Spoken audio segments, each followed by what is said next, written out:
hal yang membuat Anda pasti tercengang ya, kalau Anda melihat di pelajaran sejarah ketika waktu SD ya, sekolah dasar atau masih kecil, itu di eranya penjajahan Belanda, di eranya Jenderal Dendels ya, yang paling terkenal apa? Yaitu yang paling terkenal yaitu mengenai sistem kerja paksa atau tanam paksa ya. Jadi masyarakat Indonesia tidak dibayar untuk pekerjaannya dan fotonya sudah ada ya.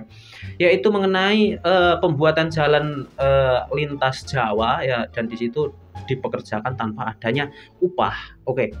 Yang menarik atau faktanya, ternyata setelah ditelusuri oleh sejarawan Indonesia ya, untuk sejarawannya saya harus baca Djoko Mahardinoko ya.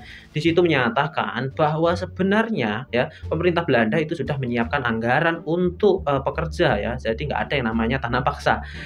Dan untuk anggaran tersebut sudah disalurkan melalui demang-demangnya atau bupati-bupatinya pada waktu itu atau pemimpin-pemimpinnya. Yang pemimpin tersebut adalah orang Indonesia. Yang artinya korupsi atau manipulasi itu sudah ada sejak zaman dahulu, dan yang korupsi itu adalah orang Indonesia sendiri, yang membuat sengsara orang Indonesia sendiri, yang membuat sengsara para buruh-buruh zaman dulu, para pekerja-pekerja zaman dulu, sehingga ya terkenal yang namanya tanam paksa. Masyarakat Indonesia disuruh membuat jalan tanpa dibayar, tanpa diberikan makanan, padahal pemerintah Belanda juga sudah memberikan anggaran tersebut, namun tidak diberikan oleh masyarakat pemimpin-pemimpin Indonesia pada waktu itu. Dan itu orang pribumi juga yang memimpin ya, bupatinya pada waktu itu kan orang pribumi, penjilat kepada Belanda, seperti itu.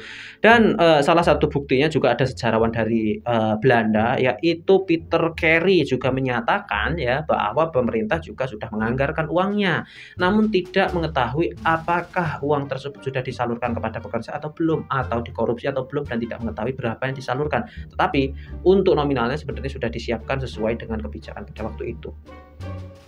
Oke, ya, untuk itu Anda harus benci terhadap orang-orang zaman dulu yang memakan darah daging bangsanya sendiri. Terima kasih.